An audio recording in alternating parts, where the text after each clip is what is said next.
Support comes from the Missouri Forest Products Association, saluting Earth Day on April 22nd with an ongoing commitment to help offset carbon emissions with sustainable harvesting of Missouri forests.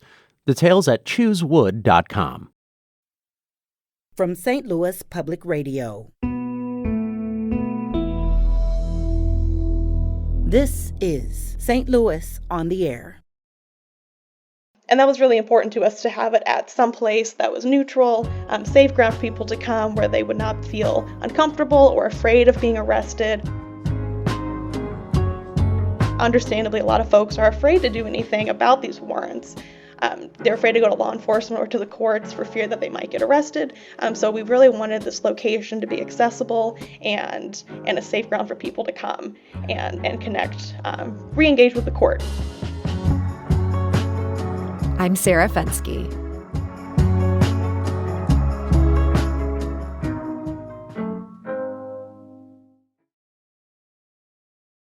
In the fall of 2020, advocacy groups and St. Louis County staffers came together to launch a new program. It was aimed at making the justice system more accessible by making room for it at a local library branch.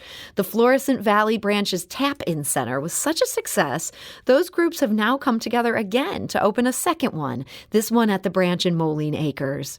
And joining us now to explain why and what's making this program work so well is Miranda Gibson. She's a grant manager for the St. Louis County MacArthur Foundation Safety and Justice Challenge and helped start the Florissant Valley Tap-In Center. Miranda, welcome. Hello, thank you so much for having me. So Miranda, take us back to the fall of 2020. What was the idea behind the Tap-In Center that you first opened in Florissant? So our hallmark service is helping people to resolve warrants that are issued due to failing to appear to court on a criminal case in St. Louis County.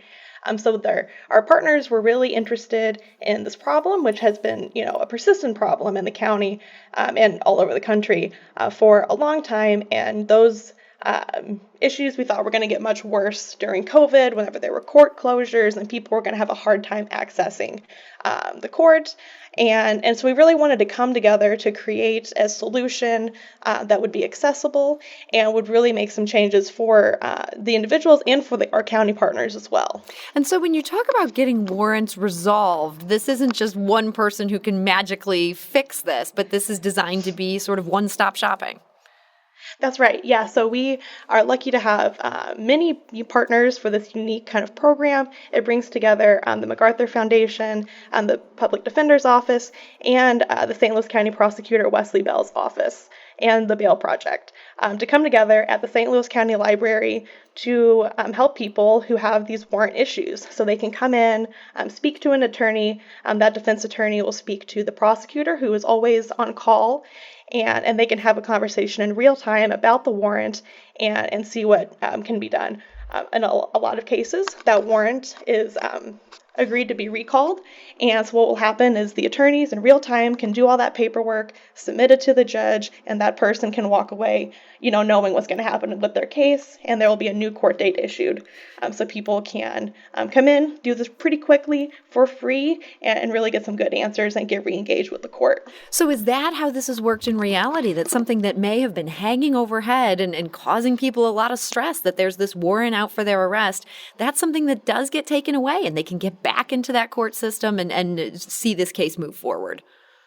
That's right. Yeah, we've had, in the last 18 months of doing this one night a week, 350 warrants that have been recalled, and that process happens at the Tap-In Center. The vast majority of these cases are St. Louis County cases ranging from traffic or ordinance violations to misdemeanors to felonies.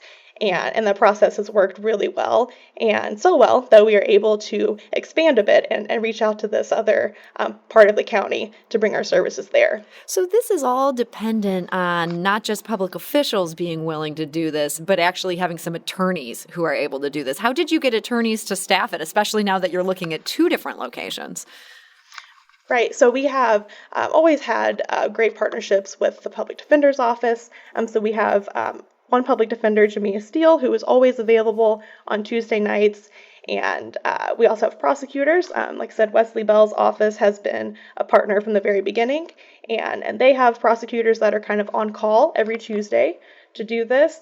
We also have Taylor Burrows, who is a MacArthur attorney working at the Tappan Center, as well as some volunteer attorneys. So it's through a lot of partnerships and a lot of people who just really believe in the idea, and they're willing to do, that little bit of extra work to help. And it also really helps the system. People, judges, attorneys, they want these cases to keep moving. So it's really a benefit for all of the partners that come together. So when you pioneered this was back in the fall of 2020, perhaps the weirdest, hardest time to get anything going. The pandemic was raging at that point. What kind of feedback did you get from these various stakeholders as to how this was working in reality? So we did have a lot of support, kind of surprised at first because it's a very new, kind of concept to do it at a library. That was unusual for a court system, a criminal justice system to function that way. But we're very willing to try anything, try something, see if it works. So we really did have buy-in from, all of our criminal justice partners to be able to do this. And the library has been such a great host and partner with it as well. And that was really important to us to have it at some place that was neutral, safe ground for people to come where they would not feel uncomfortable or afraid of being arrested. Understandably, a lot of folks are afraid to do anything about these warrants. They're afraid to go to law enforcement or to the courts for fear that they might get arrested. So we really wanted this location to be accessible and a safe ground for people to come and connect, re-engage with the court and connect in that way.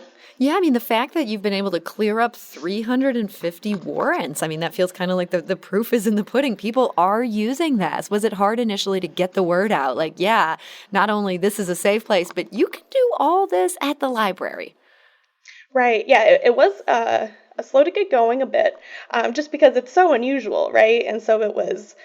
It took some time. Definitely word of mouth has helped. People referring their friends and their family. They tell people like, no, this is a real system. It really works. I was helped, and so getting that word out has just been a slow and continuous process. And yeah, just kind of making what we do apparent by the people that we help, and getting the word out there. So we should note, in the process of getting the word out there, the Tappan Center at the Florissant Valley branch is open every Tuesday from 6 to 8 p.m. And now, on the first Tuesday of the month, also from 6 to 8 p.m., this is now open at the Lewis and Clark branch. That's 9909 Lewis and Clark Boulevard in Moline Acres. So when did you get that second one then up and running? So our first kind of opening night was on the first week of April, and our next will be May 3rd. So we've just kind of started, we've just kicked it off, and so we're excited to see in the coming months, how much traffic we can get there, and we might be able to expand to other days in the week, other days in the month as well. So the fact you're doing it just one day a month, that might well be a temporary thing. You're going to see what kind of demand you get. Exactly. Yep. So the first night of it, that was just a couple weeks ago. Did anybody show up? We had some people show up. It was a bit of a slower night, but that's all right. And we're really hoping that May 3rd we'll have some more folks come out there now that some word's gotten out there, and people are really working to share, kind of share the good news. So Miranda, do you feel like you're creating something here that could be replicated? Other entities could look at this, that the libraries and sort of having these designated evening hours. This is something that makes sense. Oh, of course. Yeah. I would love to see this replicated in other areas. I really do think it's so beneficial, not only for the individuals that we help, but for the county government systems as well. From that perspective, we have a lot of success in terms of saving time and personnel and resources that might have otherwise been spent on, facilitating that arrest and detaining the person in jail, holding all these court hearings, for those 350 people. So it's really helpful not only for the person who has this warrant hanging over their head, but also for these other county governments to really make a good use of a great community partner, which is, the local libraries. And it really benefits both pieces. Well, again, that is happening 6 to 8 p.m. on Tuesday nights, every Tuesday in Florissant, the first Tuesday of the month in Moline Acres. Miranda Gibson, thank you so much for joining us today. Thank you so much.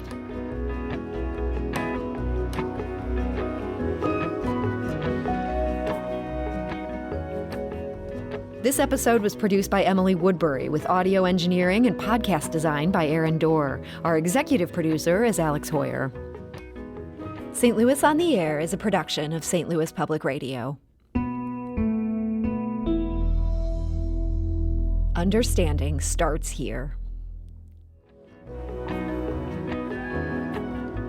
If you learned something new from today's episode, consider leaving us a review and rating on Apple Podcasts on the App Store. It's the easiest way to help people discover our show. We appreciate it. Thank you.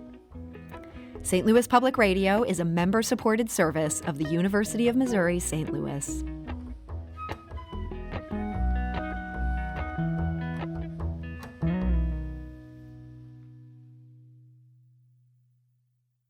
Support comes from the Missouri Forest Products Association, saluting Earth Day on April 22nd with an ongoing commitment to help offset carbon emissions with sustainable harvesting of Missouri forests.